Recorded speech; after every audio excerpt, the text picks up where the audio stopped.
하나님 말씀은 신약성경 요한복음 5장 39절에서 42절까지입니다.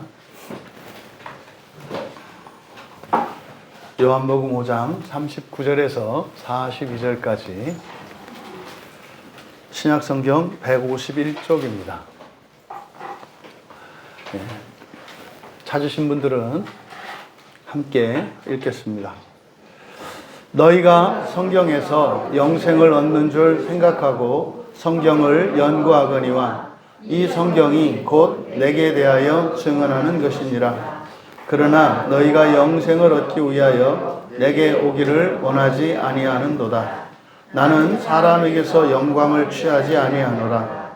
다만 하나님을 사랑하는 것이 너희 속에 없음을 알았노라. 아멘. 44절까지 광고를 드렸었는데 오늘 41절까지만 설교를 하겠습니다. 예수님이 주시는 구원이라는 제목으로 설교를 하려고 합니다. 잠시 기도하겠습니다. 하나님 아버지, 하나님 말씀 앞에 사랑하시는 주의 자녀들이 나왔사오니 이 시간 이 성경에 담겨있는 참된 진리가 밝히 드러나게 하셔서 참으로 하나님의 진리로 이 세상 모든 것을 새롭게 하시고 온전케 하시며 거룩하게 하시는 그 일이 모든 이들에게 경험되게 하옵소서. 감사하며 예수님의 이름으로 기도하옵나이다. 거룩한 주일로 하나님을 예배하기 위해 이 시간을 구별하여 또 여러분들의 몸과 마음을 들여 하나님께 나온 여러분 모두를 환영하며 축복합니다. 예수님이 주시는 구원, 지난주에 바로 앞에 내용을 가지고 우리가 살펴보았습니다만 믿지 않을 수 없는 예수, 그러나 믿지 못했던 사람들, 그냥 합리적으로 이렇게 생각을 해봐도 예수님 같은 분이 이 시대에 이 광야교회 목사, 담임 목사라고 생각을 해보세요. 예수님 같은 분이 담임 목사로 있는 이 광야교회가 어떻게 되겠어요? 사람들이 인산인해 되지 않을까요? 전국에서 불치병 걸린 사람들, 또 정신적으로, 영적으로 시달리는 사람들, 인생의 여러 가지 문제를 가지고 있는 사람들 다 몰려오지 않겠습니까? 사람 모이는 거는 일도 아니지 않겠어요? 그런데 사실 결론은 어떻게 되죠? 사람들이 예수님을 못 박아 죽여요. 여러분, 이게 넌센스입니다. 그러니까 믿지 않을 수 없는데 성경은 사람들이 예수님을 영접하지도 않고 믿지도 않는다고 말하거든요. 그러니까 예수님을 믿지 않는다라고 할 때 우리가 이렇게 쉽게 생각하는 것처럼 교회 다니고 안 다니고 또 예수님이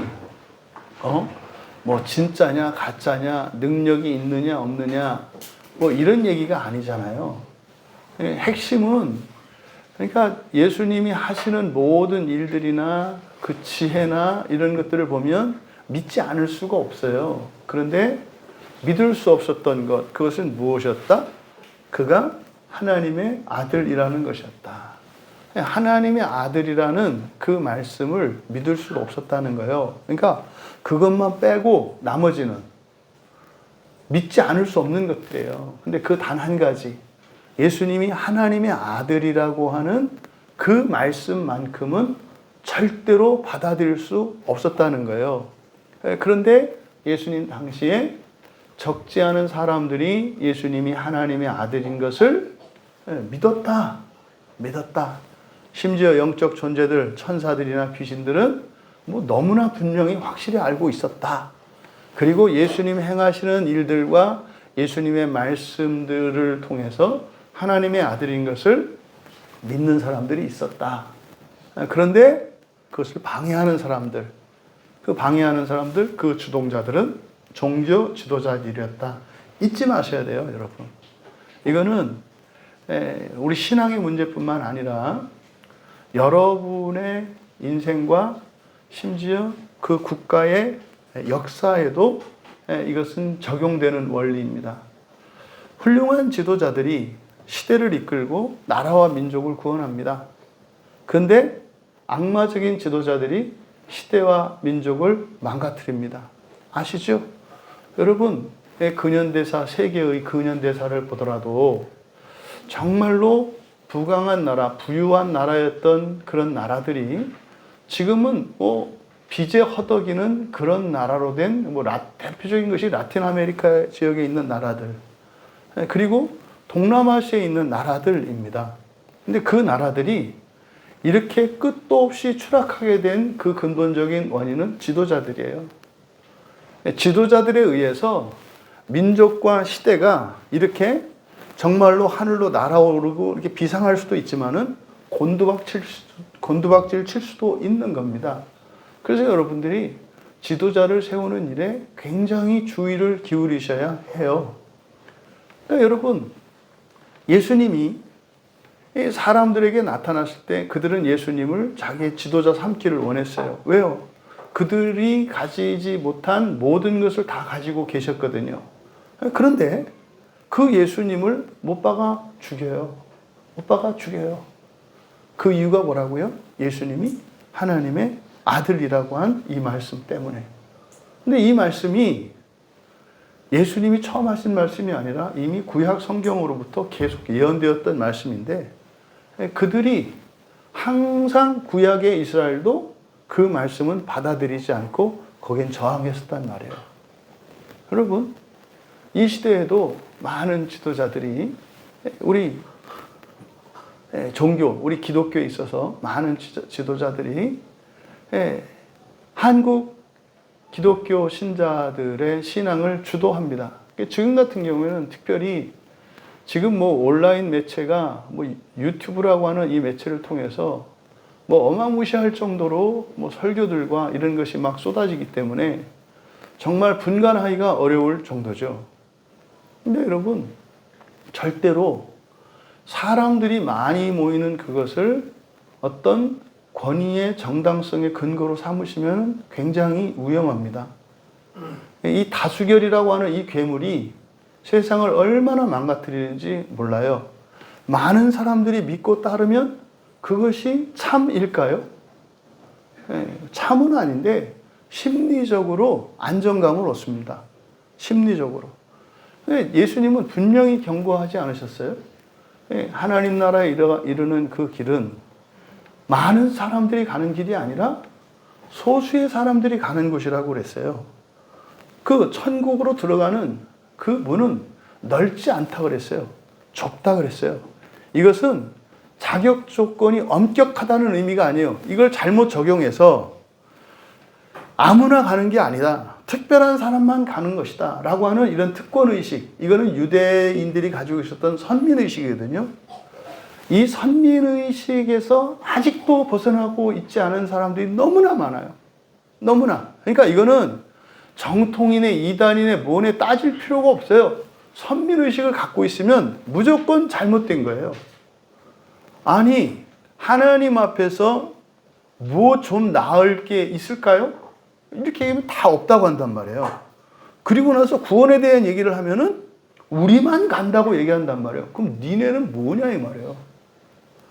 이런 선민의식이나 특권의식, 이런 배타적인 사고는 반성경적입니다. 반성경적이에요. 그러니까 여러분들이 복잡하게 빠질 필요가 없다니까요. 이 사람이 어느 교단의 목사냐, 또 어디에서 어떤 학교에서 공부를 했느냐, 또 이 사람이 인격이 어떻고, 이게 중요한 게 아니에요. 가장 기본적이고 원칙적인 거. 여러분, 사람이 살았는지 안 살았는지 뭘 보고 알아요? 숨을 쉬는지 안 쉬는지 보고 아는 거예요. 그 사람이 피부 톤이 얼마나 좋은지, 머리 빛깔은 어떤지, 어떤 옷을 입었는지, 이건 아무 상관이 없어요. 죽은 사람은 뭡니까? 그냥, 실리콘으로 이렇게 사람, 인조인간처럼 만들어 놓고, 사람같이 이렇게 할 수 있는 일이 얼마든지 가능하잖아요. 중요한 건 숨을 쉬느냐예요. 숨을 쉬느냐. 그럼 숨을 쉬는 것과 같은 게 뭘까요? 여러분, 사랑이고요. 사랑이고요. 그리고 연합이라고요. 사랑과 연합에는 차별이 없어요. 우열의식이 없는 거예요. 이것을 잊지 마시라고요. 이 시대를 살아가는 우리 그리스도인들에게 절대적이고 최우선적인 그 가치 기준은 바로 이겁니다. 사랑과 연합에 반하는 것은 숨 안 쉬는 사람과 같아요. 잘못된 거예요. 아무리 어떤 이야기를 하더라도 또 그 사람이 아무리 위대한 일들을 이루어도 그것에 반하면 아니에요, 여러분. 잊지 마세요. 그건 거짓입니다, 그거는. 예수님을 십자가에 못 박아 죽였어요. 왜 그런 일이 일어나는가? 뭐 사람들 당시의 종교 지도자들은 그랬죠. 증거가 없다. 근데 예수님이 하신 말씀이 뭐예요? 증거가 없긴 뭐 없냐? 다 니들이 조사했지 않느냐? 이 말씀이죠. 그러니까 앞에서 36절에서 예수님께서 더 큰 증거가 있다. 그러니까 이미 세례 요한의 증언을 들었음에도 불구하고 그 증거를 은폐했단 말이에요. 불법이잖아요. 확실한 증거가 있는데 세례 요한의 증거는 뭐 두세 사람의 증언도 필요 없는 증언이에요. 근데 그거를요 은폐시켰다니까요. 그러니까 예수님께서 그렇다고 그래서 없을까? 라고 하면서 더 큰 증거에 대해서 말씀하셨잖아요. 첫 번째는 하나님의 직접적인 증언이 있었다. 그리고 예수님이 하신 일, 그것이 확실한 증거다. 왜? 하나님이 하시는 일과 똑같은 일이니까. 그리고 나서 이제 세 번째 증거에 대한 말씀인 거죠. 그러니까 39절에서 너희가 성경에서 영생을 얻는 줄 생각하고 성경을 연구하거니와. 그러니까 이 세 번째 증거가 뭐라는 거예요? 성경이라는 거예요. 성경이라는 겁니다. 사실은 그랬지 않습니까? 왜 사람들이 예수님을 믿지 않아요?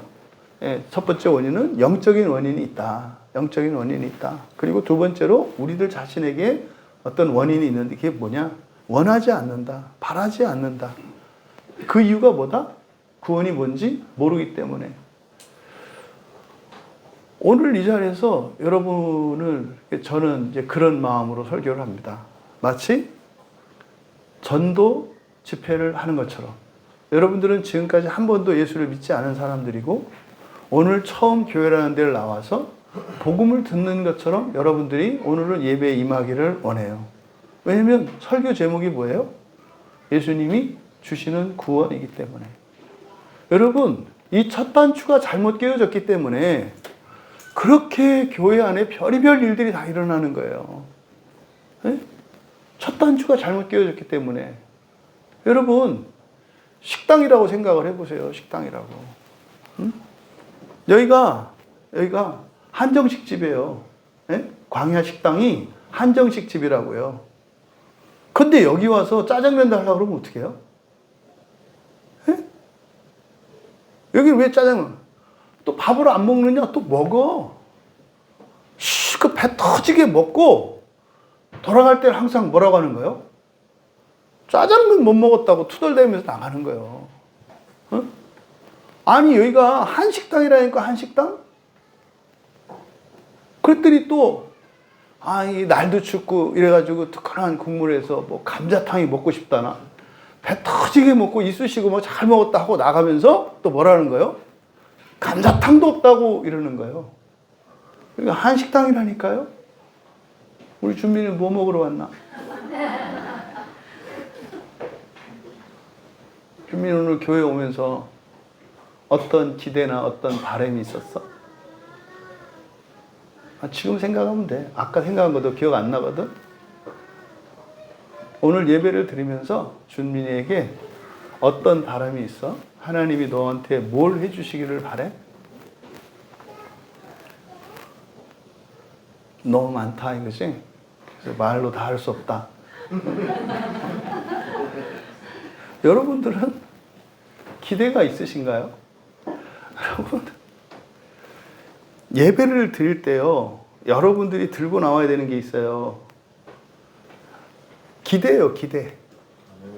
바람이에요, 바람. 이걸 들고 나오셔야 된다고. 그게 여러분의 헌금에 얹혀지는 거예요. 하나님, 제가 이걸 원해요. 또 지난주 예배 때 나의 기대에 응답해 주시고 넘치도록 해주신 그것에 대해서 감사하면서 헌금을 하잖아요. 또 그 헌금에는 감사의 의미도 있습니다만 또 하나는 뭐예요? 기대에 대한 표시예요. 네? 하나님, 그러니까 뭐 이것도 안 내면 안 된다. 100원이든 100만 원이든 똑같아요. 하나님 앞에는. 그거는 여러분의 믿음과 여러분의 처지와 형편에 따라 하시면 될 일이지, 헌금 얘기를 한다고 해서 절대 뭐 그거 가지고 부담 가지고 이럴 필요가 없어요. 믿음이 없으십니까? 하지 마세요. 상관없어요. 그러니까 여러분이 돈이 없는데 뭐 조금이라고 염려하지 마세요. 중요한 것은 여러분의 솔직한 진심이라니까요. 그러니까 기대가 있으셔야죠. 오늘 문제의식을 갖지 않고 교회에 임했는데 여러분들이 뭘 하겠어요? 응? 여러분들은 병원 갈 때 왜 가는지 모르고 가신 적이 있으세요? 네? 병원을 가는데 옆에 누가 물어봐요. 어디 가세요? 병원이요. 아, 어디가 아프세요? 그러게요. 이런 일 없잖아요.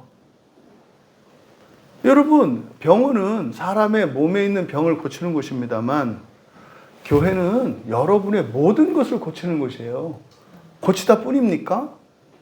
새롭게 하는 곳이잖아요. 그러니까 어디를 그걸 뭐 하나님이 그걸 말로 해야 하나, 알아서 하시는 것이 뭐 전지전능하다며. 알지. 아는데 여러분이 아니라 그러거든요. 알아서 하나님이 고치려고 하지만 여러분은 아니라고 한다니까요. 그래서 누가 누구를 더 무서워한다? 하나님이 우리를 더 무서워. 그 보세요. 이거 얼마나 당당해요. 하나님이 우리를 더 무서워한다니까요. 왜요? 너무 지금 필요해서 이렇게 고쳐주려고 그러면은 딱 때리잖아요. 아프다고. 아니, 치료해야 되는데. 그러지 말고 뭐 긁어달라고 이렇게 얘기를 하잖아요. 여러분, 예수님이 여러분에게 주시는 구원이 뭡니까? 여러분들은 맨 처음 예수를 믿을 때 뭐 모태신앙이 됐든 아니면 여러분들이 뭐 처음 1세대 신앙을 시작을 하셨든지 간에 맨 처음 여러분은 예수님을 믿을 때 그때를 한번 기억해 보세요. 예수님이 주시는 구원이 무엇이었는지. 저는 이제 고등학교 때 예수님을 처음 믿었거든요. 그러니까 저는 그때 그렇게 배웠어요. 예수 믿으면 지옥 안 가고 천국 간다고 배웠어요. 지옥 안 가고 천국 간다. 근데 처음에는 그게 무슨 말인지 별로 몰랐는데 한 1년 그냥 왔다 갔다 계속 하다 보니까 어느 날 갑자기 그게 무슨 말인지 뭐 순식간에 그냥 믿어지고 지옥이 뭐고 나는 지옥 갈 수밖에 없고 정말 예수님이 도와주지 않으시면은 뭐 지옥에서 벗어날 길이 없다는 게 순식간에 그냥 그 짧은 시간에 믿어지면서 그게 막 공감이 확 되더라고요. 근데 예수님이 십자가에서 죽어주신 게 마치 막 펄펄 끓는 지옥에 있던 나를 구원하시기 위해서 대신 죽어주시고 그 순간 제가 거기서 나올 수 있게 됐다는 게 확 믿어지는 거예요. 얼마나 기쁘고 감사했던지 이거 벅찼죠. 여러분은 예수님이 여러분에게 주시는 구원이 뭡니까?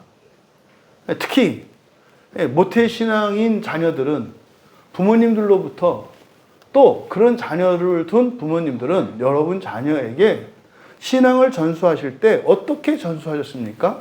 왜 교회에 가야 하고 왜 예수님을 믿어야 하고 왜 성경을 봐야 한다고 말씀하셨습니까? 너무나 달라요.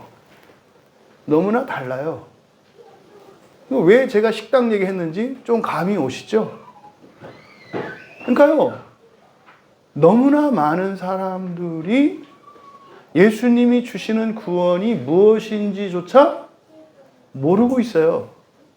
모르고 있어요. 그리고 오해하고 있고요. 그리고요, 아는 거는 쥐뿔도 없으면서 자기 생각이 다 맞다고 생각해요. 그래서 뭐요? 틀림없이 이건 안 될 거라는 거죠. 틀림없이 안 될 거라는 거죠. 또는 뭐 이런 거는 또 못하게 할 거라는 거죠. 근거가 뭐냐니까요. 근거가 없어요. 그러니까 아니 그런 얘기를 하려면 뭐 성경을 보고 뭐 이렇게 얘기를 해야 되는데 자기가 하나님이야, 자기가. 여러분, 오죽하면 여러분들을 지금 맨 처음 전도 그 초청잔치에 나온 것과 같이 여러분, 저도 그렇게 생각하겠고 여러분도 그렇게 생각하시라고 하겠어요. 여러분들이 가지고 있는 잘못된 전제들이 여러분의 신앙뿐만 아니라 여러분의 인생에 큰 방해가 됩니다. 마치 종교 지도자들이 예수님이 하나님의 아들인 것을 막았잖아요. 종교 지도자들이. 이거는 역사 속에서 반복되어 온 일들이에요. 역사 속에서 반복되어 온 일들이라고. 구약의 왕과 제사장들이 그 짓을 했고, 선지자가 와서 하나님의 계시를 전할 때 그거를 막고 박해하고 틀어줬던 것은 종교 지도자들인 대제사장들과 그리고 왕들이었어요. 또 하나, 신약에 와서는 예수님이 오셔서 직접 오셔서 말씀하셨을 때 그것을 가로막았던 사람들은 앞에 살펴보았던 것처럼 종교 지도자들이었어요. 오늘날도 예외일까요? 이게 딜레마예요. 성경은요, 하나님이 보내신 사람들을 통해서 직분자들이죠. 오늘날로 말하면 목사들이겠죠. 목사들을 통해서 하나님의 말씀을 배우도록 하세요. 목사들을 통해서. 그러니까 마귀가 어떤 작전을 세우겠어요? 그 목사들의 입만 막아버리면 그럼 되잖아요. 정치하는 사람들이 이 언론사를 장악하는 게 꿈이에요, 꿈. 왜요? 언론사에서 자기들에 대해서는 좋은 기사만 내고 자기들에게 대해서는 동정적인 보도를 하고 반대편에 대해서는 부정적인 기사들만 내고 그런 거를 확대시키고 이러면 국민들이 볼 때는요, 옳고 그르고 좋고 나쁘고가 바뀌어요. 그러면 여러분, 이 강단에서 하나님의 말씀을 전하는 이 목사들의 입만 잡으면은 교회 안만 다니든 상관없어요. 그래서 여러분, 저도 목사입니다만은 제 말을 믿으시면 안 돼요. 제 말을 믿으시면 안 된다고요. 성경을 믿으셔야 돼요. 제 말을 믿으면 어떤 일이 일어날까요? 저의 신상에 어떤 변화가 일어나거나 저의 어떤 결함이나 잘못들이 드러나면 여러분들이 신앙을 버리겠죠. 왜요? 제 말을 믿었으니까. 근데요, 성경을 믿는 사람들은요, 제가 아무리 위대한 자이든 아무리 엉망진창이든 상관이 없어요. 그냥 말씀을 따라가는 거니까요. 이 말씀을 드리는 이유는 교회의 역사 속에서 하나님이 우리에게 주신 구원의 방편으로 주신 것은 성경밖에 없는데 자꾸 사람들은 성경이 아니라 사람들을 의지하려고 한다는 거예요. 그러다 보니까 마귀가 이것을 이용해서 참된 복음을 가린단 말이에요. 우리는 알고 있죠. 참된 복음이 무엇인지. 복음이 뭡니까? 좋은 소식이라고 하는데 뭐가 좋은 소식이에요? 그럼 여러분은 그냥 딱 떠오르셔야 되잖아요. 그죠? 주민아, 구원이 뭐야? 응? 응? 부활. 부활이 뭐지? 그렇지. 왜 여러분들은 이렇게 박수가 인색하세요? 아니, 여기 중학교 때 준미처럼 대답할 수 있었나요? 이제 한갑 지나서 아는데, 그러면은 우리 준민이가 이 다음에 50대고 60대면 어떻게 되겠어요? 우리는 바라볼 수도 없어요. 미리미리 사인이라도 하나 받아놓으세요, 지금. 시간 있을 때. 그러니까 여러분, 이게 복음이, 보세요. 복음하면 최소한 부활 이렇게 나와야 돼요. 부활. 사람이 신이 되는 거거든요. 이게 복음. 이게 기쁜 소식이에요. 사람이요, 태어난 이유가요, 살고 있는 이유가요, 신이 되기 위한 거라는데요. 믿을 수 없어요. 믿을 수 없는 게 정상이에요. 믿는 게 특별한 거예요. 그러니까 복음은 알아듣을 수 있는 게 복음이 아니에요. 그럴 때는 복음이라는 말 쓰지 않아요. 그냥 좋은 소식이라고 한다는 말이에요. 좋은 소식 많지 않아요? 은행에서 갑자기 귀하의 모든 부채가 탕감됐으니 마음 편히 사시옵소서, 이런 거 좋은 소식 아니에요. 그거 복음이라고 안 한단 말이에요. 복음은 뭡니까? 근본적인 것이고 이 세상에서 어떤 누구도 할 수 없는 그게 복음인데, 그게 뭐예요? 사람이 신이 된다는 거예요. 이게 첫 단추입니다. 이게 첫 단추. 내가 태어난 이유, 살아가는 이유와 목적, 그리고 살면서 생기는 모든 일들이 무엇과 관련되어 있다는 거예요? 부활과 관계되어 있다는 거예요. 부활과. 여러분, 예수를 믿는 것과 믿지 않는 것의 차이가 뭘까요? 여러 가지가 있겠습니다만은 다른 인생을 살아가는 거예요. 여러분들이 오늘 교회 나와서 예배드리는 이유는 뭡니까? 예수를 믿지 않는 사람들과는 다른 인생을 살아가겠다고 교회에 나오는 거예요. 그게 뭐냐고요? 예수를 믿는 사람들이나 예수를 믿지 않는 사람들이나 똑같은 시간 속에서 살아가고 똑같은 시대에 똑같은 것들을 먹고 마시고 소비하고 입고 그렇게 살아가잖아요. 그리고 똑같이 병들고 똑같이 괴로워하고 똑같이 죽잖아요. 그러면 죽음 이유는 뭐 얘기해봐야 그건 논쟁거리밖에 안 되니까 살아가는 동안 예수를 믿는 사람과 믿지 않는 사람의 차이점이 뭐냐 이 말이에요. 에? 이거를 여러분들이 정리하셔야 된다니까요. 이게 안 바뀌니까 마치 활주로에서 날지 못하고 계속 달리기만 하는 비행기 같아요. 생각해 보세요, 여러분이 조종사라고 생각을 하시고, 에? 비행기를 활주로에서 달리는데, 바퀴가 이렇게 막 뜰똥말똥 이러면서 계속 활주로만 50년, 60년 막 달리고 있어. 생각해 보세요. 그러니까, 냅다 바퀴만 달아가지고, 또 바퀴 가르끼고, 또 달리다가 또 해서 또 바퀴 가르끼고, 맨날 바퀴만 가르끼잖아요. 그것도 아예 가능성이 없으면 또 몰라. 막 땄다 앉았다 막 이렇게. 막 배가 땅바닥에 쓸리듯이 막 이렇게. 꿈에서 하늘 날아보신 분들은 제 말이 무슨 말인지 아셔. 꿈에서 하늘을 나는 사람들은 되게 달리다가 날습니다. 막 달리다가 비행기 방식으로 날아오르거든요. 막 달리다가 나는데 딱 나는 순간 의심이 딱 들어요. 떨어지면 어떡하지? 그런 순간 몸이 날지 않아요. 그래서 바닥하고 이렇게 막 달덩달덩 스치기도 하고 이렇게 날아가거든요. 평생을 이렇게 살아간다고. 첫 단추를 끼셔야 돼요. 예수님이 주시는 구원이 무엇인지 확실하게 정리되시고 여러분의 인생길을 확정하시는 오늘이 되기를 바라요. 예수 믿는 사람과 예수 믿지 않는 사람의 차이는 뭐다? 인생을 살아가는 방식이 달라요. 물론 목표도 다르죠. 그거 뭘까요? 여러분에게 돈이 필요해요. 그러면 필요는 똑같아요. 예수 믿는 사람이든 믿지 않는 사람이든. 그러면 돈이 필요해요. 그때 이 돈을 필요한 그것을 얻는 방식과 목적이 다르다 이 말이에요. 예수 믿지 않는 사람들은 돈을 얻으려는 목적이 뭡니까? 이 문제를 해결하기 위한 거죠. 지금 당면한 문제. 그렇죠? 뭐 지불해야 될 공과금을 낸다든지 아니면 내가 사고 싶은 어떤 물건값을 지불한다든지 현실적인 필요를 위해서 돈을 얻으려고 하죠. 목적이.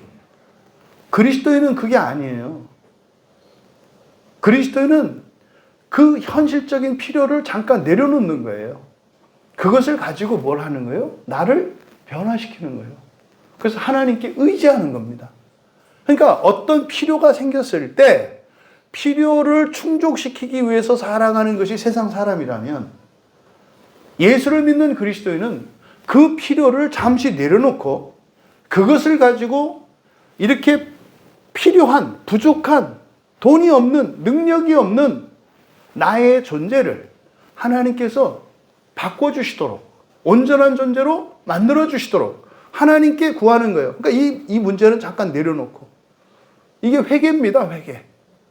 그러면은요, 세상 살아가는 사람은 이 필요를 채우기 위해서 돈을 구하잖아요. 돈을 구하는 방식이 뭐예요? 합법적으로 얻든지, 불법적으로 얻든지. 그렇죠? 합법적으로 얻으려면 그 사람의 능력과 자격과 환경이 갖춰져 있어야 돼요. 합법적으로 얻으려면. 근데요, 갑자기 돈이 필요한데 그런 능력도 없어요. 네, 그렇게 돈 벌 수 있는 일도 지금 없어요. 그런데 이 필요가 있어요. 그럼 어떻게 합니까? 윤리적인 사람은 법을 어기지 않기 위해서 이 결핍으로 인한 고통을 겪죠. 이게 윤리적이고 양심적인 사람은 그런단 말이에요. 근데요, 윤리적이지 않은 사람들은 그냥 이 필요를 채우기 위해서 그다음부터 어떻게 해요? 내 능력으로 합법적으로 할 수 없으니까 불법을 동원해서라도 이 필요를 채우기 위해서 수단 방법 가리지 않죠. 예? 사기를 치든지 아니면 도둑질을 하든지 강도짓을 하든지, 예? 뭐 아니면 우리 박 집사님한테 얘기해서 자루 하나 갖고 오라고 하든지 뭐 이런 방식으로 뭐 이게 불법적인 방식으로, 그러니까 그 안에서도 나뉘잖아요. 이 세상에서도 세상 사람들도 윤리적인 사람과 비윤리적인 사람, 합법적인 사람과 불법적인 사람, 물론 그 정교하게 따지면은 그 편법적인 사람들이 있어요. 예? 이 법꾸라지들 뭐 이렇게 있잖아요. 그 우리는요, 예수를 믿는 우리는 어떻게 합니까? 능력이 있으면 똑같이, 능력이 있으면 그냥 하면 될 일이에요. 그렇죠?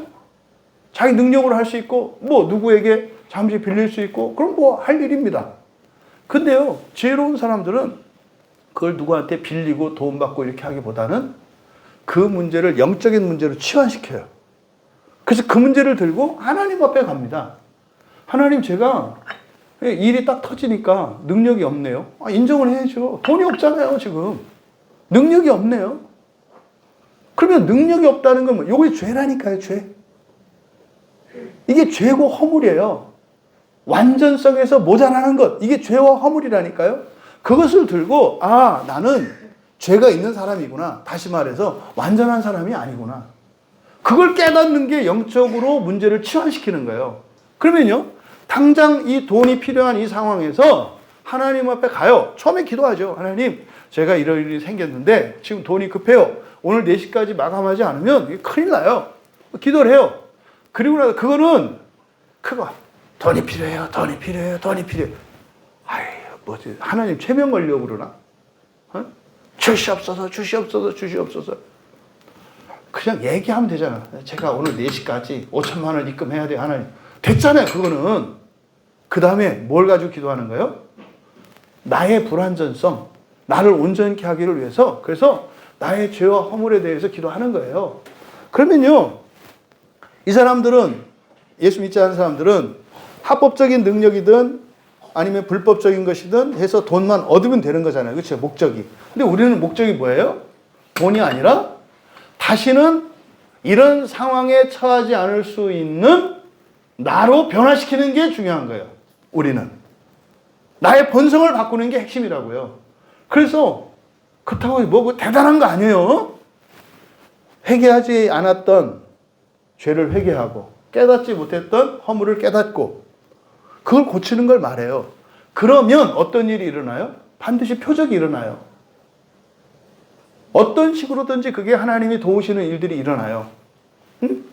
이게 살아가는 방식이 다르다는 거예요. 인생길이. 그럼 여러분들이 지금까지 예수를 믿고 살았는데 어떻게 사셨냐 이 말이에요. 이렇게 사니까 예수님이 없지. 아니, 자기 방식대로 예수 믿지 않는 사람들대로 살아가면서 예수님 보고 일리 와서 도우라는 얘기예요? 뭐 말도 안 되는 얘기지. 부디 여러분, 오늘 이 말씀을 통해서 기독교의 시작이에요. 예수님이 주시는 구원이 무엇인지 분명히 정리하시고 여러분의 이 가치관과 여러분의 이런 가치의 우선순위가 바뀌고 정립될 수 있는 이 시간이 되길 바랍니다. 그러면요, 다 됩니다. 그럼 다 돼요. 그건 제가 하는 말이 아니라 성경의 약속이란 말이에요. 그렇잖아요. 예수님이 지금 사람들이 안 믿으니까 더 큰 증거에 대해서 얘기하잖아요. 그 안 믿는 사람들이 누구예요? 성경 속에서는 유대인들입니다만 지금 이 현장에서는 여러분이세요. 예수님이 하신 말씀을 제가 대신하는 것 뿐이고 여러분들은 유대인들을 대신하는 것 뿐이에요. 근데 꿈에도 자기들이 유대인이라고 생각 안 하지. 응? 부디 주님이 주셨던 이 진리가 깨달아지고 믿어질 수 있는 이 시간 되길 바랍니다. 39절은요, 너희 동그라미 치세요. 이게 강조되어 있습니다. 나, 너 이런 말은 이렇게 문장의 앞에 오지 않거든요. 그리고 헬라어에서는 동사 안에 주어가 포함되어 있기 때문에 뭐 대명사 I, you, he, 뭐 나, 너 이런 말 안 써도 돼요. 헬라어에서는. 왜냐하면 동사 자체가 주어를 다 포함하고 있거든요. 쓰지도 않습니다. 그래서 쓰는 것도 강조하는 거예요. 근데 더더군다나 문장의 맨 앞에 끌어왔다는 것은 이 너희를 굉장히 강조한 거예요. 그러니까 바로 너희가, 바로 너희들은 뭐 이런 거죠.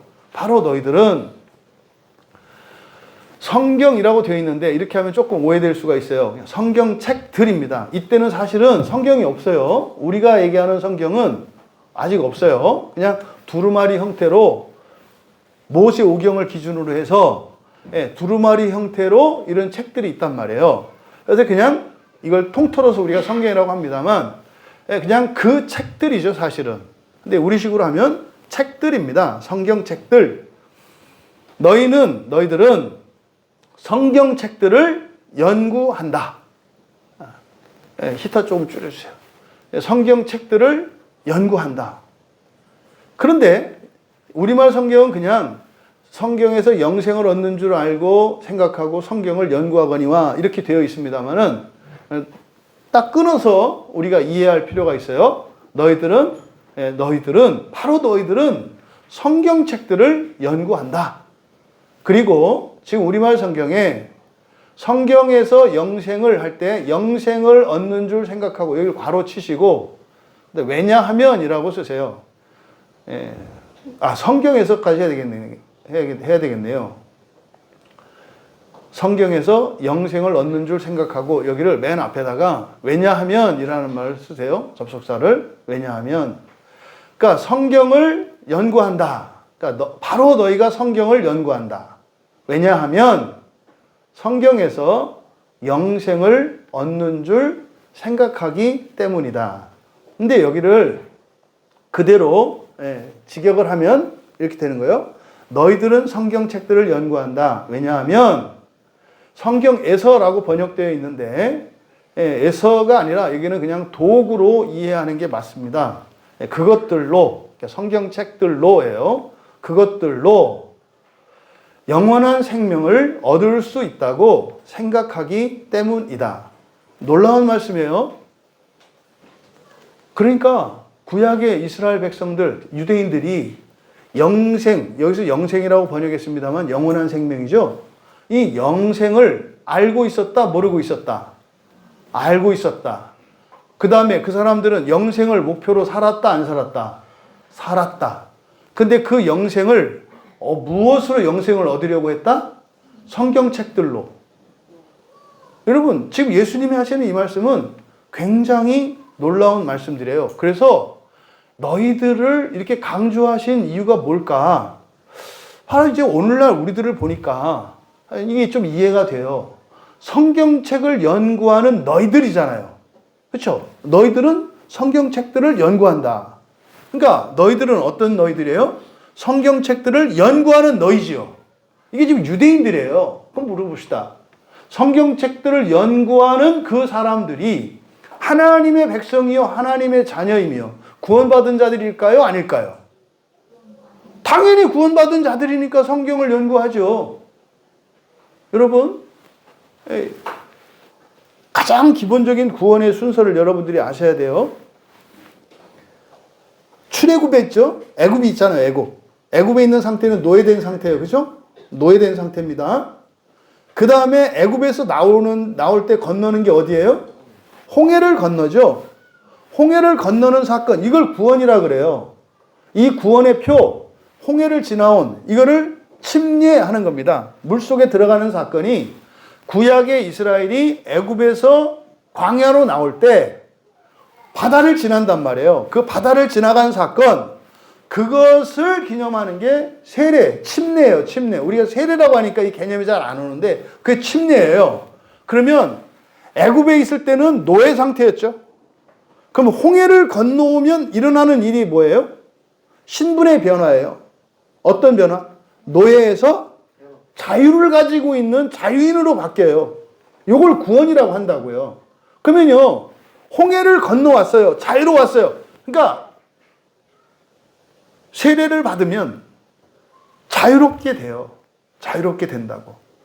그럼 세례받은 이후에 일어난 일들은 뭐라는 거예요? 일방적으로 당하는 일은 없다예요. 확실히 정리하셔야 돼요. 세례받은 이후에 일어나는 모든 일들은 일방적으로 일어나는 일은 없다. 일방적으로 일어나는 일들은 그럼 누가 했다? 누가 했다? 해봐. 내가 했다. 자신 있게 내가 했다. 준민이가 왜 기분 나빠? 일방적으로 기분 나빠지는 일은 없다. 누가 기분 나쁘게 만들었다? 내가 했다. 그러니까 다른 사람들한테 화내면 되겠어, 안 되겠어? 그렇지.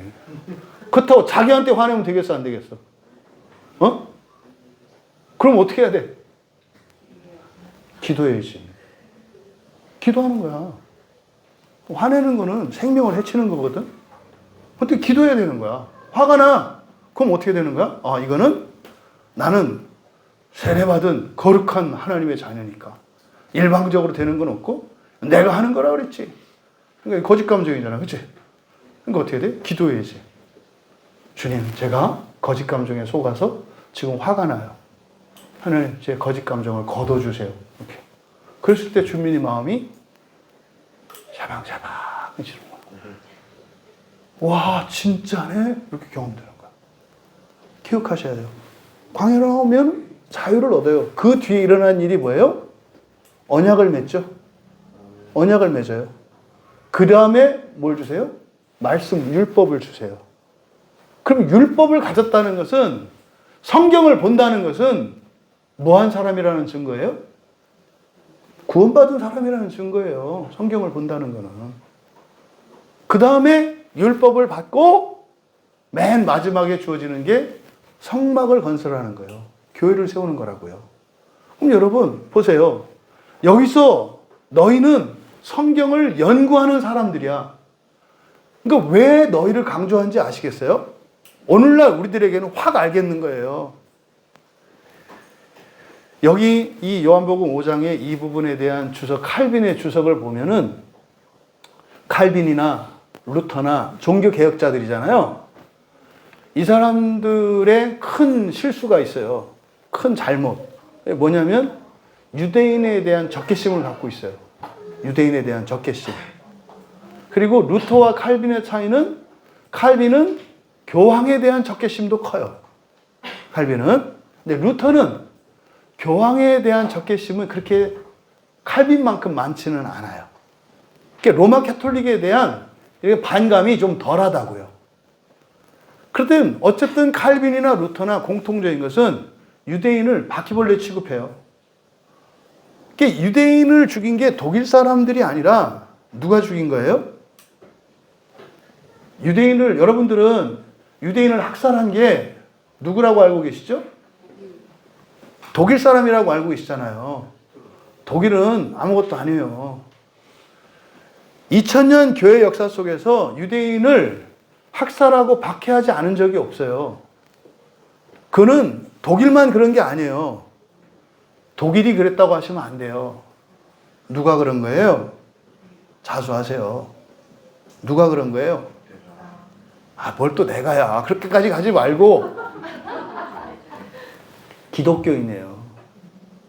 기독교인은 지배할 정도로 2000년 역사 속에서 유대인들을 적그리스도 취급하고 마귀로 규정을 하고, 이 유대인들을 박멸하는 것이 마치 신앙적으로 거룩한 일이라고 생각을 해왔어요. 그래서 역사 속에서 끊임없는 유대인들의 박해가 독일에서만 일어나는 게 아니고요. 유럽 전역에서 있었고요.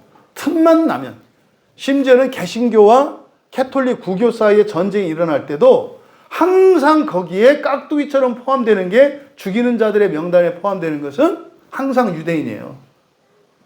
개신교인도 뭐 캐톨릭 교도를 죽인다고 하면서 유대인 명단을 껴서 죽였고, 그럼 또 구교도, 로마 캐톨릭도 개신교를 박해할 때 죽이는 살생부에 개신교인들을 집어넣고 유대인, 그러니까 유대인은 양쪽에 다 들어가 있어요.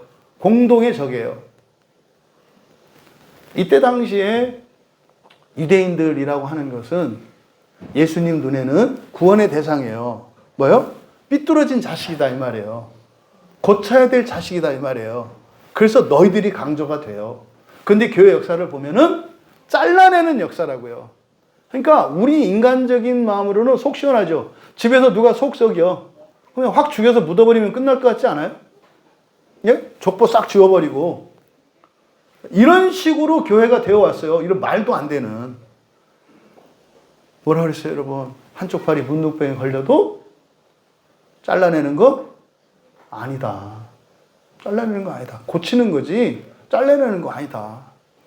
그러니까 여기서 지금 너희들이 강조되고 있는 것은 에베소서에서 우리가 보면서 느끼는 게 그거잖아요. 하나님은 다 우리로 만들려고 그래. 이렇게 한 몸으로 만들려고 그래.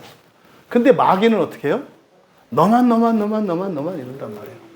지금 여기서 그래서 너희들이 강조되고 있는, 그래서 오늘날 이때 뭐 초대교회 때나 아니면은 뭡니까? 이쪽 종교개혁 이후나 중세 로마교회 때나 이 유대인들을 마치 이 유대민족이 적그리스도 세력으로 취급하는 이런 거 잘못된 거다. 그럼 오늘날로 와볼까요? 오늘날로 와가지고 성경 해석을 좀 달리한다 그래서 2단이네 3단이네 딱지를 붙이는 거.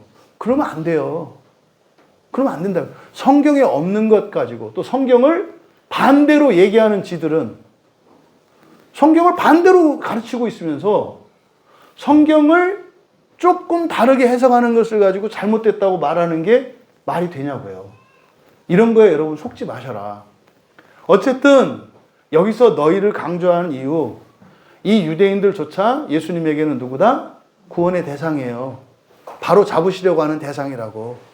예, 뭐 이렇게 벌 줘서 지옥 보내, 니들 지옥 갈 놈들이야. 이 얘기가 아니다 이 말이에요. 이것을 강조하고 있다. 그런데요, 왜 성경책을 연구한대요?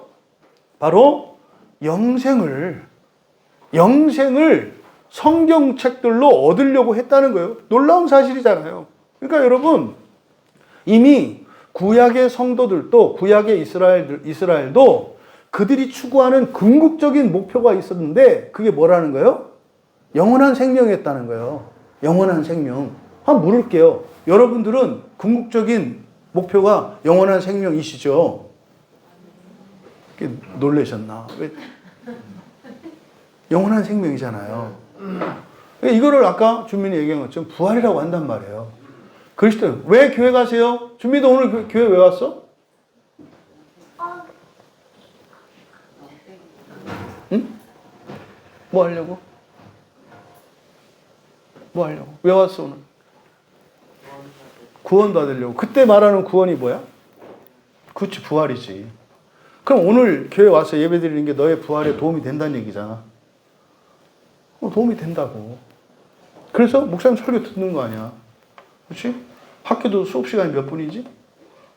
40분인가 45분인가? 어? 45분?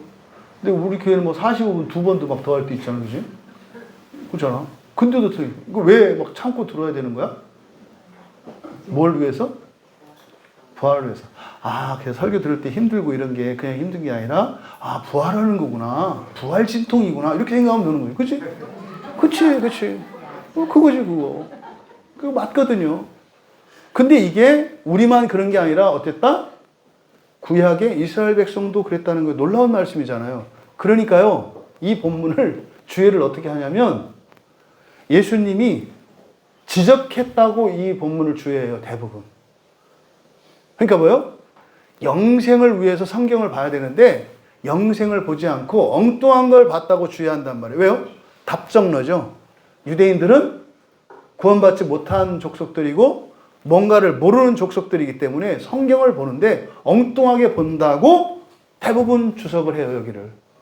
근데 그러면서도 단서는 달아요. 아, 이거를 이렇게 하면 이제 성경 본문과는 좀 다르다.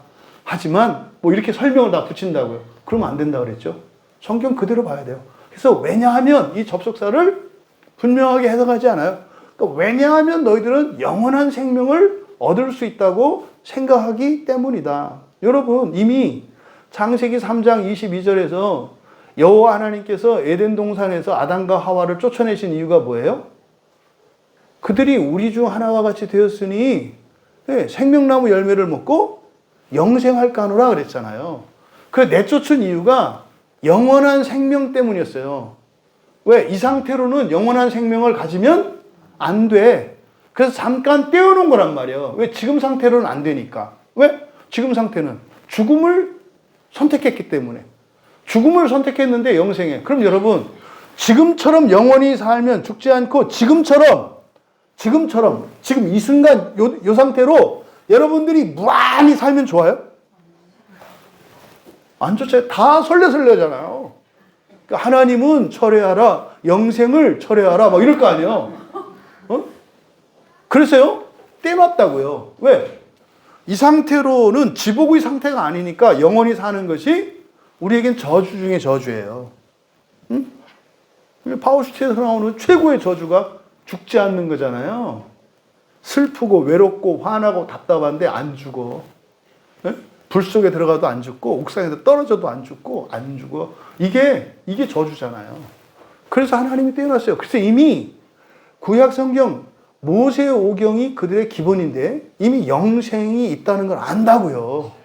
에덴 동산에서 나왔기 때문에 영원한 생명을 잃어버렸다는 걸 안다고요. 그래서 그것을 위해서 하나님이 성경을 주셨다고 믿는다고요. 그래서 성경을 읽고 암송하고 하는 이유가 뭐예요? 영원한 생명을 얻기 위해서라고요. 근데 오늘날 유대인들은 그걸 잃어버렸어요. 왜? 이때부터 이미 잊어버렸죠. 예수님 때부터. 그걸 잊어버린 거예요. 영원한 생명을. 놀라운 은혜가 지금 우리 시편 새벽 설교 가운데 있어요. 놀랍다고 하는 은혜가 뭐냐면 시편 안에 이 엄청난 이 부활의 복음들이 있었구나. 이거를 알게 된 거죠. 그 대표적인 게 영생에 관한 대표적인 본문이 시편 21편이거든요. 시편 21편 4절에 우리말 성경에 영원한 장수를 주셨다 이렇게 번역되어 있어요. 영원한 장수.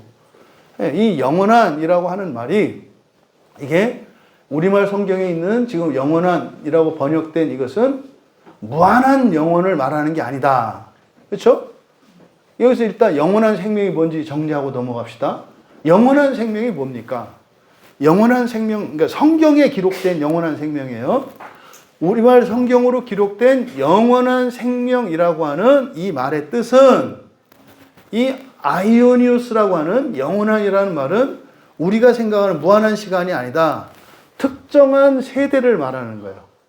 특정한 시대, 특정한 세대를 말하는 거예요. 이거를 영원한이라고 그래요. 그러니까 영원한 생명은 특정한 시대에, 특정한 시대를 살아가는 것을 영원한 생명이라고 그래요. 그러니까 이때 영원한 생명은 어떤 완전한 시대, 어떤 완전한 세대가 있어. 이 세상, 이 처창조 세계 안에서 그때를 누리는 것. 이것을 영원한 생명이라고 해요. 영원한 생명은 무한한 생명을 말하는 게 아니에요. 영원한 생명은 뭐다?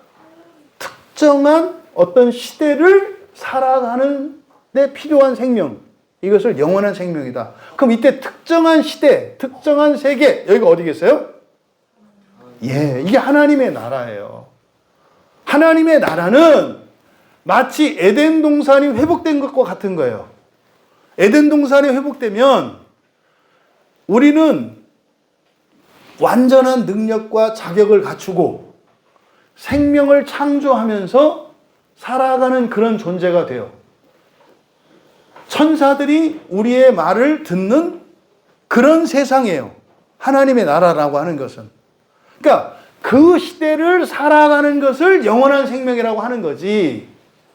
영원히 죽지 않고 산다. 이게 아니다 이 말이에요. 그러니까 영원한 생명은 그런 거죠. 이번 여름에 예를 들어서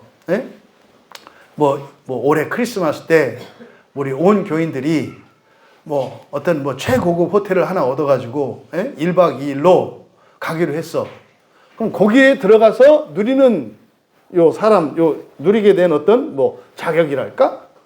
요걸 영원한 생명이라고 한다 이 말이에요. 이해되시죠? 그러니까 거기 갈 수 있는 거, 거기 가서 누리는 거. 에? 우리 자매님들 밥 안 해도 되고, 그냥 뷔페 가서 먹고 물 안 맞춰. 이게 그만 행복하잖아요. 네? 우아하게 그냥 밥 먹고 그냥 딱 내비두면 다 치우고 말이죠. 그렇게 밥 먹고 차 마시고 그냥 자고 놀고 이렇게 하면 되는 거. 요거를 뭐라고 한다? 요걸 영원한 생명이라고 한다. 그러면 이게 하나님의 나라에서 살아가는 생명, 이것을 영원한 생명이라고 한다. 그러면 그 영원한 생명, 시편 21편 4절에는 영원한 장수 이렇게 번역이 되어 있습니다만, 직역하면 여호와 하나님께서 그에게 긴 세대와 영원한 날을 주셨습니다. 뭐 이렇게 번역할 수가 있어요. 그러면 그게 바로 하나님 나라에서의 삶을 의미한다. 그러니까 이미 구약의 성도들도 성경을 읽고 율법을 지키고 하는 목적이 무엇이었다는 거예요? 영원한 생명이었다는 거예요. 영원한 생명. 그걸 위해서 살았다고요. 그러니까요. 결국 그러면 구약의 39권의 구약 성경과 27권의 신약 성경 전체 66권의 이 책들은 다 우리에게 주신 목적이 뭐라는 거예요? 영원한 생명을 얻을 수 있도록 주신 거예요. 그러면 어떤 책을 보더라도 그 책으로 뭘 얻을 수 있어요? 영원한 생명을 얻을 수 있는 도구, 수단으로 주신 게 성경이에요. 그러니까 66권 전체에 부활에 대한 얘기, 영생에 대한 이야기가 빠져 있는 게 있겠어요? 없겠어요? 없죠. 절대로 없죠. 절대로 없죠. 그러니까 모든 성경에는 부활에 대한 개념과 하나님 나라에 대한 개념이, 영생에 대한 개념이 모든 성경 안에는 다 들어가 있는 거예요. 그럼 여러분들이 앞으로 성경을 볼 때는 어떤 책을 보더라도 영생이라고 하는 그것을 찾아내려고 보시는 거예요. 그러면 보여요. 그럼 보인다고요. 믿는 대로 보이잖아요. 믿는 대로 보여요. 이거를요, 바울 사도는 로마서 1장 17절에서 뭐라 그래요? 복음에는 뭐가 나타난다? 하나님의 의인데 그때 하나님은 관사가 없어요. 그러니까 복음에는 뭐가 나타난다? 신의 의예요. 신의 의. 이게 뭡니까? 이게 영생이에요. 하나님의 나라 들어가는 게 하나님이라 그랬잖아요. 그러니까 복음에는 하나님의 의가 나타난다 그랬으면 그 하나님은 신의 의고, 그 신의 의가 말하는 게 뭐예요? 영생의 다른 말이라고요. 신의 의를 영생, 영원한 생명이라고 한 거다 이 말이에요. 그리고 예수님이 말씀하세요. 그것들은 나에 관하여 증언하는 책들이다. 여러분, 구약의 성도들도 성경책으로 영생을 얻기 위해서 열심히 연구했대요. 근데 예수님이 이제 해설을 해주시는 거예요. 근데 그거 나에 관한 거야. 그럼 여러분, 성경에는 영생을 얻을 수 있는 길, 방법이 기록되어 있잖아요. 그걸 찾으려고 보물지도 찾는 것처럼 막 찾아내는 거 아니에요. 그래서 막 캐야 돼요. 뭘 캐는 거예요? 영생을 캐는 거예요. 근데 예수님이 얘기해요. 그거 나에 대한 얘기야. 나에 대한 얘기야. 근데 여러분, 예수님이 뭐라고 하셨어요? 이 세상에 오신 목적이 생명을 주시기 위해서 오셨다. 이제 뒤에 요한복음 17장 3절에 가서 말씀을 한다고요. 오신 목적이 너희들한테 뭘 주러 오셨다? 생명을 주러 왔다 그래요. 심판하러 온 게 아니라 생명 주러 왔다. 생명 주러 왔다. 예를 들어 목사들이 여러분 가정을 이렇게 신방을 할 때 가정 내무 검열하러 가는 게 아니라 뭐 하러 가요? 생명을 주러 가요. 생명을 주러. 신방 받지 않는 이유가 뭐예요? 내무 검열 받는 것처럼 생각을 해가지고 목사들이 가정 신방하는 거는 생명을 주러 가는 거지 무슨 뭐 이렇게 이렇게 이런 거 아니다 이 말이에요. 그러니까 예수님이 이 세상에 오신 목적이 심판하러 온 것이 아니라 뭐 하러 왔다? 생명을 주러 오셨다. 근데 그 생명을 주러 오신 예수님이 뭐라 그러세요? 영생이 뭔지를 말씀하세요, 거기서. 요한복음 17장 3절에서. 영생이 뭐래요? 참 하나님. 참 하나님. 참 하나님을 아는 거. 이게 좀 애매하죠? 이게 참 하나님을, 유일하신 참 하나님과 또 그가 보내신 자 예수 그리스도를 아는 것이다. 이렇게 말씀을 해요. 여러분, 이게 이제 무슨 말일까? 응? 예수님을 안다는 게 무슨 말일까? 이게 이제 사실은 다르죠, 사람마다. 예수님은 예배의 대상이라는 것만 아세요? 여러분들은 예수님은 여러분이 닮을 목표라고만 아세요? 목표라고 하는 것도 아세요? 우리는 예수님처럼 닮을 걸 믿으시잖아요. 그러니까 예수를 안다는 것은 그거예요. 여러분이 예수님을 완전히 닮을 것이라는 거 아는 거예요. 그 말이 그 말이에요. 우리가 예수님처럼 닮는다는 것은 영원한 생명을 가지게 된다는 거고요. 영원한 생명을 가진다는 것은 예수님처럼 닮는다는 거예요. 근데 그거는 우리가 얻을 수 있는 게 아니라 뭐 해야 되는 거예요? 예수님이 주셔야 되는 거예요. 주셔야 되는 거지 우리가 얻을 수 있는 게 아니에요. 근데요, 예수님이 주시는 방법이 일방적으로 주시는 게 아니라 우리들로 하여금 참여하게 하셨다고요. 제가 이런 말 들을 때마다 우리 교회가 생각이 나요. 이 광야교회를 처음에 우리 이 예배당에 왔을 때 모든 게 다 갖춰져 있었는데 그냥 말 수는 없잖아요. 그래서 한 게 요 페인트 칠한 거라고. 페인트 칠한 걸 보면 뿌듯해요. 우리들이 한 게 요거 딱 하나거든요. 페인트 칠한 거. 이 벽에다가. 근데 사실은 원래 깨끗해서 안 칠해도 됐어요. 페인트 칠하고 나서도 별 표시가 안 났어요. 근데 그냥 말씀, 어쨌든 이건 우리가 칠한 거거든요. 야, 이거 흐뭇해. 근데 이게 우리가 예배당을 마련한 거 아니죠. 예배당은 다 돼 있었다니까요. 모든 게. 모든 게 다 돼 있었어요. 근데 페인트 칠만 했단 말이에요. 그러니까 하나님이 영생을 주실 때 예수님이 주실 건데 우리들로 하여금 참여시켜요. 그게 뭐예요? 여러분 인생이라고요. 여러분 인생. 여러분이 1000년의 인생을 산들 영생을 얻을 수 없어요. 영원한 생명을 얻을 수 없는 거예요. 10,000년을 열심히 산들 얻을 수 없는 거예요. 그걸 신의 의라고 한다고 그랬잖아요. 바울 사도가. 그래서 예수 그리스도를 안다. 참된 하나님과 그가 보내신 자 예수 그리스도를 안다라고 하는 안다고 하는 이것은 핵심이 예수님은 우리가 장차 어떻게 될 것인지를 보여주시기 위해서 오신 거지 우리를 심판하기 위해서 예배 받으시려고 오신 분 아니고 영광을 받으려고 오신 분 아니다. 예수님이 뭐라고 했어요? 영광 안 받는다. 나 영광 받으러 온 게 아니라 너희들에게 그 영광을 주려고 왔다. 이거죠. 여러분, 바로 그것들은 나에 관하여 증언하는 책이다 라고 하는 이 말씀이 그거죠. 예수님이 곧 영원한 생명을 가진 샘플, 모범이시고 또 그것의 주권을 쥐고 계신 분이 예수님이시라는 거예요. 그럼 어떻게 되겠어요? 영생을 얻으려고 열심히 성경을 연구하던 사람이라면 영생을 나누어 주는 자가 왔어. 그럼 어떻게 해야 돼요? 달려가야 되잖아요. 그런데요, 뭐라 그래요? 40절에 보니까 다 같이 그러나 너희가 영생을 얻기 위하여 내게 오기를 원하지 아니하는도다. 이거 넌센스죠. 아니 영생 얻으려고 막 성경 통째로 둘둘둘 외우고 어려서부터 그렇게 했던 사람들이 정작 영생을 주려고 하나님이 오셨더니 안 온대. 이거 말도 그렇죠. 그러니까 유대인들은 확실히 영원한 생명이 있다는 거 압니다. 또 성경으로 영원한 생명을 얻을 수 있다고 믿고 있습니다. 그런데 영생을 주시려고 하나님이 오셨는데 오지 않는데 이게 역설이에요. 유대인 얘기가 아니고 누구라고요? 예, 여러분 얘기라고요. 그럼 이 영생이라는 게 뭔가? 현재적인 의미. 아까 서두에 말씀드린 것처럼 그리스도인들이 살아가는 인생의 방식이라고 그랬죠? 독특한 방식. 이게 현재적인 의미의 영생이에요. 이게 현재적인 의미의 영생이라고요. 나는 내가 할 수 있는 것만 하면 돼요. 현실적인 얘기를 하는 거예요. 여러분이 현실적으로 어떤 필요가 있어요. 예? 이 컵 뚜껑이 이렇게 필요해요. 이게 없어. 이게 깨져가지고 없어. 이게 필요해. 그러면요, 그리스도인이 아닌 사람들은 이것을 똑같은 걸 찾아다니면서 사오든지, 예? 아니면 옆 교회 가서 하나 가져오든지, 뭐 이렇게 한다 이 말이에요.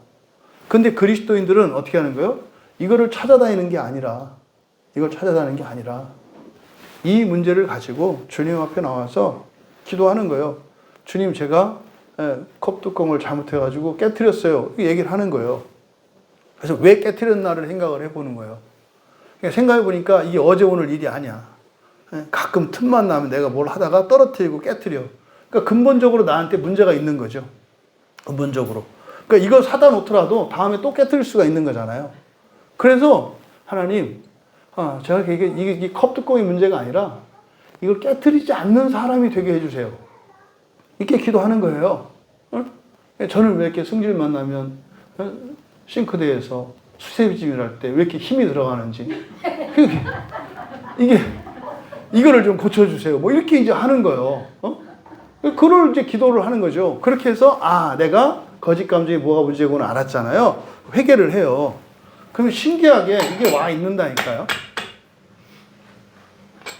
에이 진짜요? 그럼 진짜지 그럼 가짜요? 그게 된다 이 말이에요. 된다 이 말이에요. 이게 그리스도인이 살아가는 방식이다 이 말이에요. 근데요 이렇게 안 한다고요. 이 얘기가 지금 예수께로 오지 않는다는 얘기예요.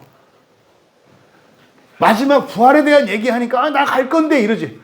지금 안 온다니까요. 그렇게 안 산다니까요. 그 얘기를 하는 거예요. 그래서 41절에 나는 사람에게서 영광을 취하지 아니하노라. 다만 하나님을 42절 다만 하나님을 사랑하는 것이 너희 속에 없음을 알았노라. 여기서 사람에게서 밑줄 치시고요. 거기다가 괄호 치시고 파라라고 하세요. 파라라고 하는 전치사를 썼어요. 원래 파라는 뭐뭐 곁에 주변 이런 뜻이거든요. 그래서 사람에게서 영광을 취하지 이게 우리말 성경으로 이렇게 놓으면은 여러분들이 어떤 의미로 받아들여져요? 사람에게서 영광을 취하지 아니하노라. 그럼 이게 여러분은 그렇게 이해되지 않으세요? 사람들한테 존경받고 사람들한테 예물 받고 사람들한테 찬송을 받고 이런 의미로 받아들여지지 않으세요? 그런 의미가 아니에요. 그런 의미가 아니에요. 그러니까 이거는 사람의 영광을 말하는 거예요. 사람의 영광. 사람의 영광이 뭔지 아시죠? 완전한 사람 이런 거 완전한 사람. 완전한 사람으로서 받는 칭송과 이걸 말하는 거예요. 또 존재적인 인간적인 그 완성도를 말하는 거예요. 나는 사람에게서 영광을 취하지 않는다. 그러니까 무슨 말이냐면 예수님은 사람의 영광을 입으신 것이 아니라는 거예요. 요한복음 1장 14절에서 우리가 시작할 때 뭐라고 그랬어요? 예수 그리스도는 어떻다? 우리가 1장 14절 한번 가보세요. 요한복음 1장 14절.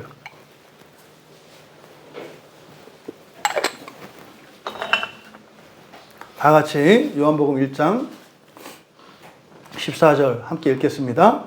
우리가 그의 말씀이 육신이 되어 그리고 우리가 그의 영광을 보니 아버지의 독생자의 영광이요. 여기서 지금 아버지의라고 되어 있잖아요. 의라고 번역된 이게 파라라고 하는 전치사예요. 그러니까 지금 41절에 사람에게서 할 때 에게서 거기다 밑줄 치시고 파라라고 했잖아요. 그러니까 똑같은 전치사예요. 그러니까 지금 이 41절은 요한복음 1장 14절과 연결되는 거예요. 예수님은 어떤 영광을 입으셨다? 아버지의 독생자의 영광을 입으셨다는 거잖아요. 요 얘기를 41절에서 말씀하신 거예요. 나는 사람의 영광을 입지 않았다. 하나님의 영광을 입었다. 요 얘기를 하는 거예요. 그러니까 예수님은 영원한 생명을 가지신 분이다 라는 뜻이에요. 그러니까 너희들이 찾는 영원한 생명을 나누어 줄 자이다. 요 말씀을 한 거예요. 근데 너희들은 안 오네. 이상하지 않아? 너희들 거짓 감정이야. 너희들이 그렇게 원하던 거를 내가 막상 가지고 왔더니 왜 안 받아? 모르겠어요? 자기들이 생각했던 것과 다른 거지. 자기들이 생각했던 것과 다른 거예요. 영원한 생명이라고 하는 이것이 자기들이 생각했던 것과 다른 거예요. 그러니까 이거 아닌데요? 그런 거죠. 근데 예수님은 이거야? 라고 말씀하신 거예요. 42절에서 오지 않는 이유를 밝힌 거예요. 왜 안 받느냐? 42절은 다만이라고 번역되어 있습니다만 그러나입니다. 그러나 나는 이미 알고 있었다. 번역이 좀 달라요. 그러나 나는 이미 알고 있었다. 뭘 알고 있었느냐? 너희들 안에 하나님의 그 사랑이 없었다는 것을. 그러니까 지금 여기서 예수님이 무엇과 연결시키고 있어요? 영원한 생명. 지금 유대인들은 영원한 생명을 알고 있어요. 그것을 추구해 왔어요. 성경을 통해서 그걸 얻을 수 있다고 믿고 있고 그렇게 해 왔어요. 근데 예수님이 그걸 주려고 오셨어요. 근데 안 와요. 근데 너희들이 왜 안 오는 줄 알아? 니들이 생각하는 영원한 생명과 진짜 영원한 생명이 뭔지 모르기 때문이야. 이 말씀을 한 거예요. 그것을 설명하셨죠. 그게 뭐라고요? 너희들 안에 뭐가 없다? 하나님의 그 사랑이 없다. 여러분, 영생의 목적이 뭘까요? 영생의 목적. 영생의 목적이 뭘까요? 예? 예, 말하면서도 답이 되지 않는다고 생각하기 때문에 말끝을 흐리는 거예요. 그러니까 영생의 목적이 뭘까요? 모든 걸 아는 우리 준민이. 영생의 궁극적인 목적. 모두가 영생을 누리게, 영원한 생명을 가지게 되면 어떻게 될까? 모두가 성령 안에서 하나가 되겠지. 아, 대단하지 않아요? 영생의 궁극적인 목적은요, 모두가 완전하여 하나 되는 거예요. 영생의 궁극적인 목적은 뭐라고요? 모두가 완전하여 하나 되는 거라니까요. 모두가 완전하여 하나 되는 게 영생의 목적이에요. 내가 잘 먹고 잘 살고 뭐 이게 아니라, 내가 죄에서 벗어나고 불면 이게 아니라 모두가 완전하여 하나 되는 거예요. 성령 안에서. 이게 영생의 궁극적인 목적이에요. 이것을 예수님이 이렇게 말씀한 거예요. 너희들 영생 가지고 뭐 하려고? 니네 민족 잘 살라 그러지? 너 혼자 잘 살라 그러지? 이 세상에서 잘 살라 그러지? 이것을 간단하게 하나님의 그 사랑이 너희 안에 없다. 이렇게 말씀하신 거예요. 여러분, 그들이 성경을 연구한 명분은 영원한 생명이었어요. 그런데 그 영원한 생명의 실제가 달랐다는 거예요. 많은 사람들이 지금 교회를 다녀요. 예수님을 믿어요. 오늘 예배를 드려요. 그들이 바라는 게 있어요.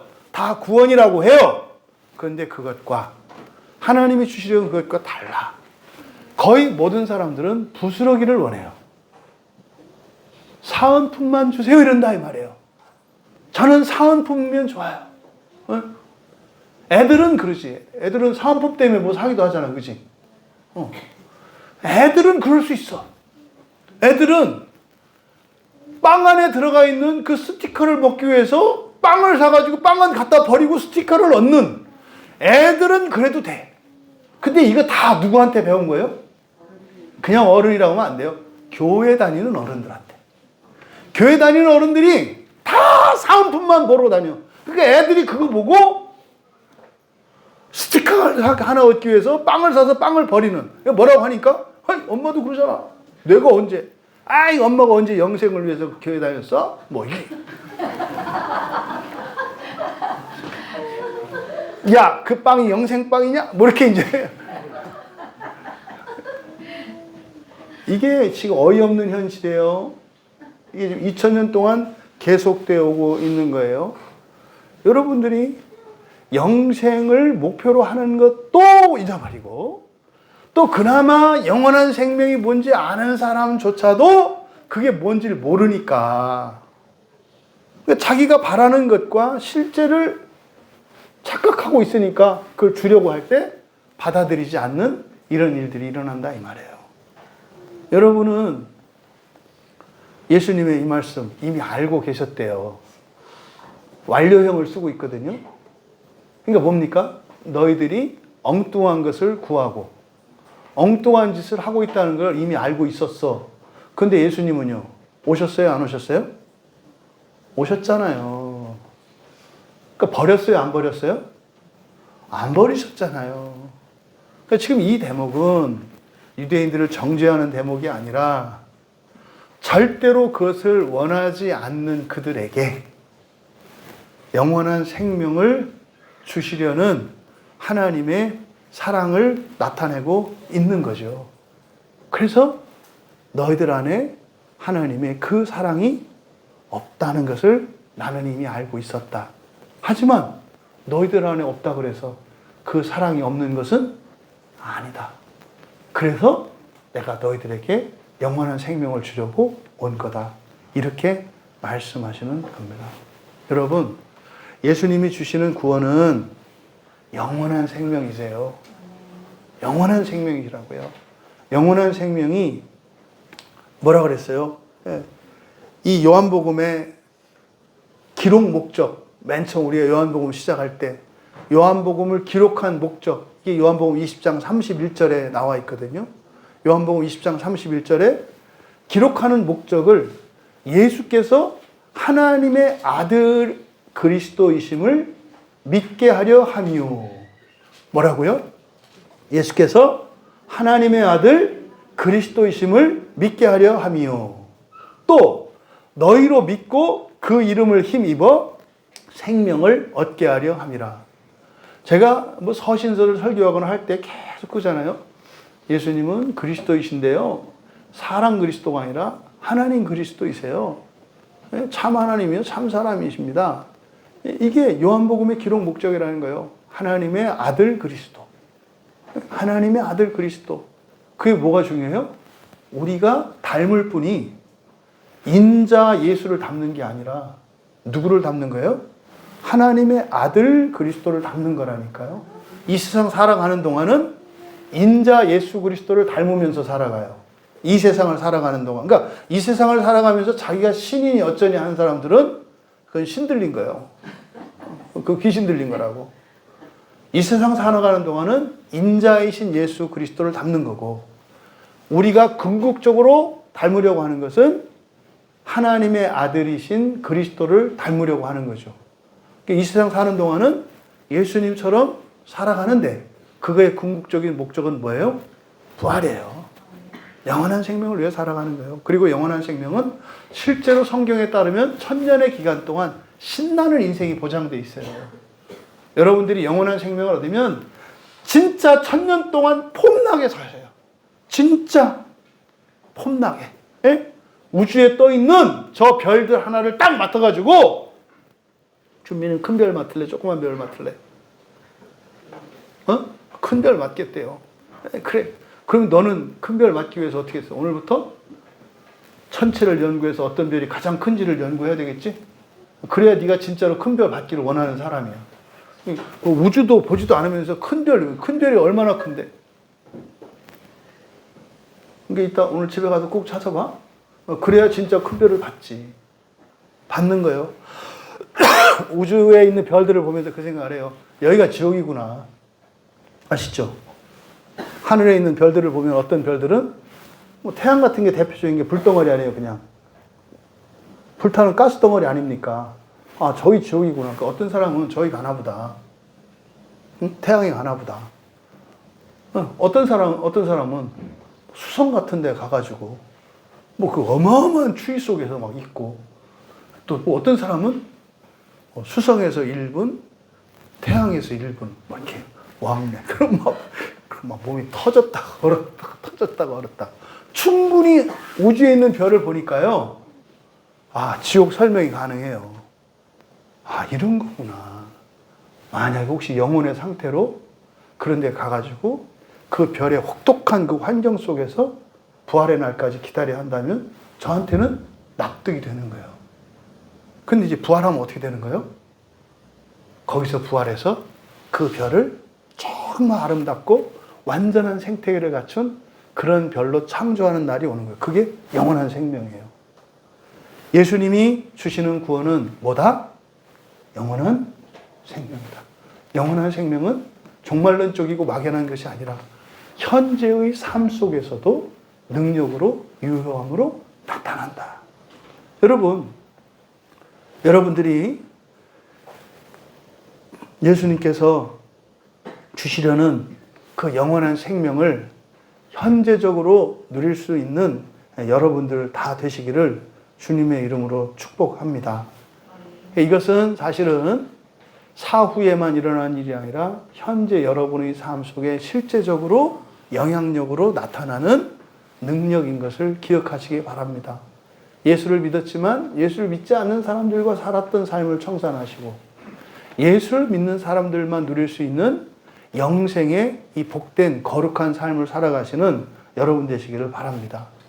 그래서 우리가 최우선적인 가치, 최고의 목표와 최고의 목적으로 삼아야 하는 것은 영원한 생명입니다. 여러분들은 이 영원한 생명의 최우선적인 가치가 되기 전에는 여러분에게 주어지는 어떤 것도 복이 될 수가 없습니다. 절대로 복이 되지 않아요. 또 여러분들이 그 어떤 영광스러운 자리에 있다 할지라도 그것도 절대 여러분의 행복에 기여하지 않습니다. 이 문제가 해결되기 전에는 이 문제가 뭐예요? 영원한 생명이 최고의 가치가 되는 거예요. 가장 우선적인 가치가 되는 거예요. 기승전 영원한 생명. 기승전 영원한 생명. 이것이 되기 전에는 여러분 인생에 아무런 걱정이나 근심이나 이런 것들이 떠나기를 바라지 마세요. 왜 그럴까요? 현재적인 여러분들의 어떤 필요나 어려움이나 불편이 없으면 절대로 영원한 생명을 바랄 수 없어요. 절대로 영원한 생명을 바랄 수 없다고요.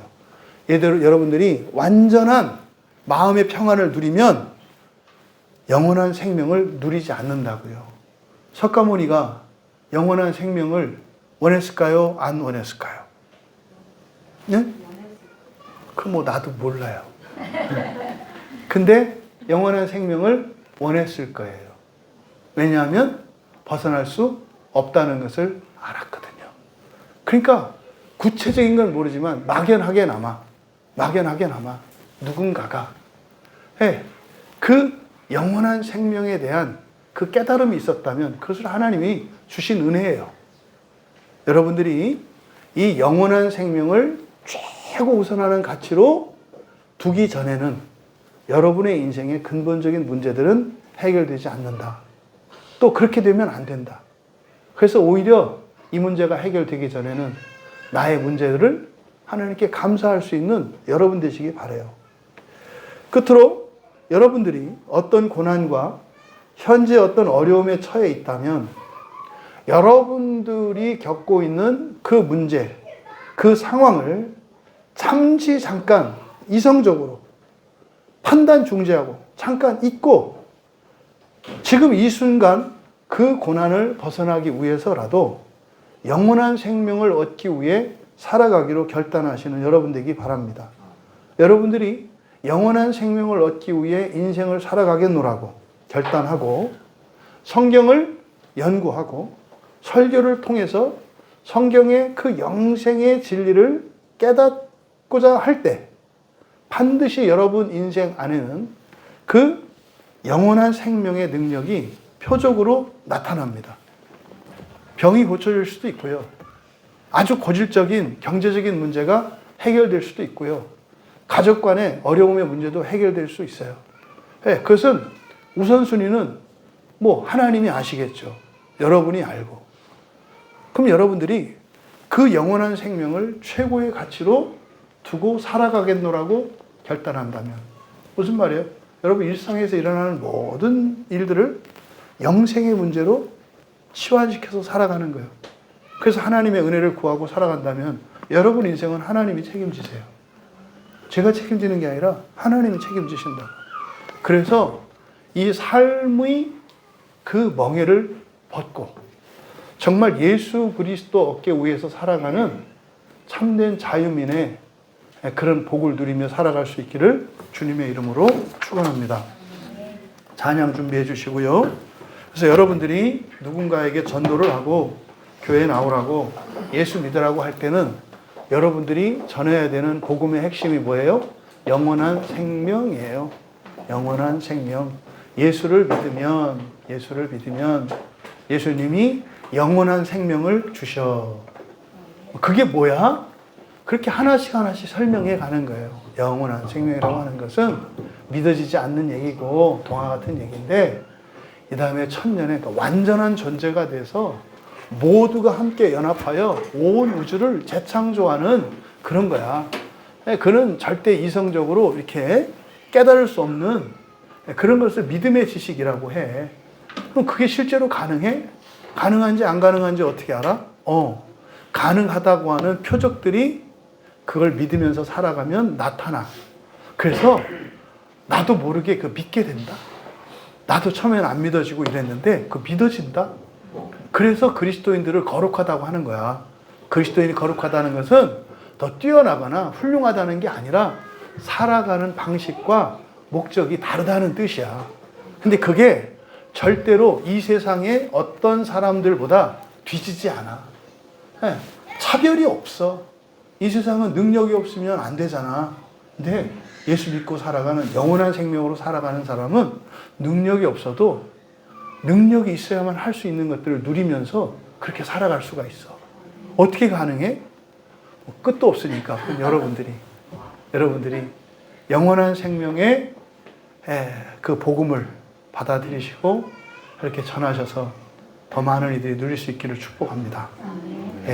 나의 피난처 예수. 왜 피난처입니까? 어떤 문제 하나 해결하는 거? 아니요. 근본적인 것을 해결하는 겁니다. 근본적인 것을. 영원한 생명을 주시는 분이시기 때문에 피난처라고 하는 거예요. 잠깐 피하는 거 아닙니다. 완전하게 근본적인 문제를 해결하시는 분이시기 때문에 오직 예수만이 우리들의 피난처이신 겁니다. 함께 찬양합니다. 그 영원한 생명을 원합니다. 내가 그 영원한 생명을 위하여 살기 원합니다. 나의 모든 것을 하나님 의에 이루도록 이 시간 나를 새롭게 하여 주시옵소서. 함께 기도합니다.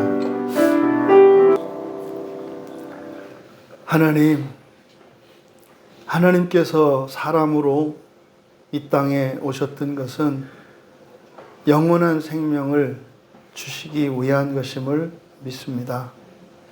이 세상 모든 사람에게 영원한 생명을 주시기 원하지만 정작 예수를 믿는 이들조차 그 영원한 생명을 구하지도 않고 살았던 지난날의 역사를 깨닫게 되었습니다. 사랑하시는 주의 자녀들, 주께서 주시는 그 영원한 생명을 궁극적인 목적으로 삼게 하여 주시고 참으로 그 영원한 생명이 이 세상을 살아가는 동안에도 저희들에게 하늘의 자원이 되고 또 영적인 능력이 되어서 저희들의 삶의 필요를 채워주며 저희들의 인생의 고통과 연약함을 온전케 하시는 주의 능력인 것을 깨달아 알게 하옵소서. 그래서 이 땅의 모든 이들이 예수 그리스도께서 주시는 영원한 생명을 받기 위하여 다 함께 나오게 하옵소서. 감사하며 예수님의 이름으로 기도하옵나이다.